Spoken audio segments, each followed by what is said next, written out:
Hey there, everybody. How are you? It's Kara MacDonald, your favorite title lady, and I'm back again with another video blog.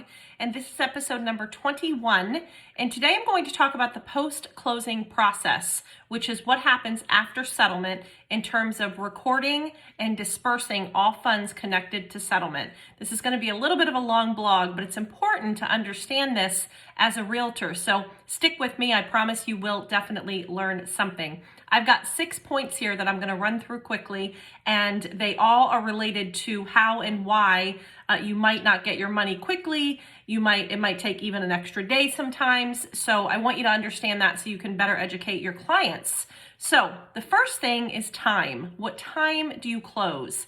If you're closing at 9 a.m., in the same office where my post-closing department sits, there's a decent chance you're going to record and disperse that same day. It's going to depend on some other things, which I'll touch on in just a minute, but the earlier you close and in the office the post-closing department is, the more likely that you're going to record and disperse that day, which means commissions will go out, sellers' proceeds will go out, everything will go out. But those are the two things that we get asked about a lot.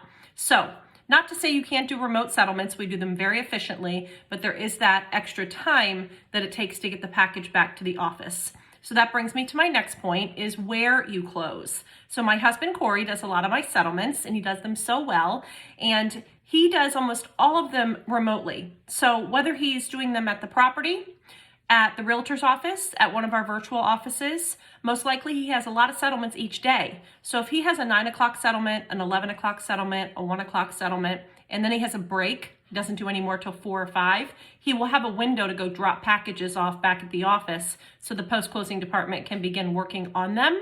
However, if he doesn't, if he has a 9, an 11, a 1, a 3, a 5, then he's probably not going to be able to get those packages back until the next morning via UPS. So being out of the office has its advantages, of course, for convenience and everybody's schedules, but there is that little bit of a chance of a delay depending on how busy we are with settlements at that particular time.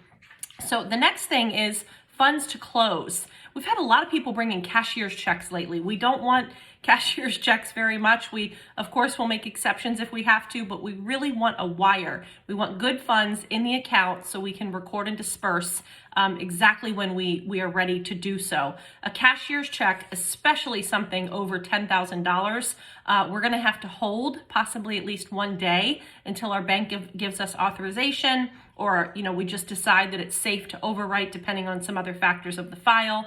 But a cashier's check is probably going to delay closing a little bit. So always advise your clients to do a wire for funds to close. And of course, a whole separate video, but be careful with the wire transfers and the wiring instructions. Be sure that they're accurate and all that, but that's another video. So the next thing, lender requirements. Most people don't know this. After settlement, the lender requires a lot of stuff from us. We have to I'm aging myself here. We have to send stuff in to them and get funding authorization. Depending on how busy they are, they might not get back to us quickly. If they don't get back to us quickly, we can't record, we can't disperse until they do. Sometimes some lenders don't even send the money to us until they have given authorization to record and disperse. So a couple of more factors in there that the post-closing department is managing along with the other pieces determines whether or not we can record and disperse quickly. Looking at my notes. Recording. We still record at the courthouse, even though we do e-recording. That is sent to the courthouse. That deed and deed of trust, if applicable, is reviewed by the clerk and approved. So just because we do an e-record does not mean we upload it to the county's website and it's automatically recorded. That's not how it works. So it's more efficient to e-record, obviously, but we still have to get approval from the court that we're actually on record, and we can't do any disbursements, especially in the state of Virginia, until we're officially on record to be able to do so. And the last thing is whether we do a split settlement. Now these can get challenging. We do a lot of split settlements now. You add a whole different title company into the mix, and how busy they are and what time the buyers are closing versus the sellers are closing, and those logistics can become a bit challenging, especially if you don't have a title company on the other side that's being super responsive. Now most are. We have don't have a lot of problems with that, but there is that challenge, that potential challenge that would definitely delay everything. Now we do try to do, at least we do at Potomac, the sellers, if we're doing the seller side of the closing, a couple of days ahead of time so that we can get everything that we need to get to the buyer's title company for the buyer's closing on time for their closing. Not everybody does that. So it just depends on what people do.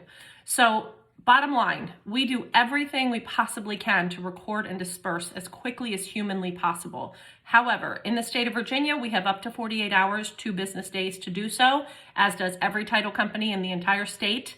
And sometimes, especially in the busy market that we're in now, a little patience is gonna go a long way. A little grace, if you will. I can't tell you how many times people ask me 2, 3, 4 hours after settlement when their commission's coming, if they can have a copy of their commission check. You know, that all is possible. It just might not be possible 2, 3, 4 hours after closing. So while we do everything that we can, there is going to be some delays sometimes. We appreciate your understanding and patience with that, as I'm sure any title company does in this time. You guys are in the trenches doing your hard work. We're in the trenches doing hard work also. We're all in this together. So let's just band together and be nice to each other, be kind to one another, and we will get through it. So that's all. Have a wonderful day, and thank you so much for watching. Bye-bye.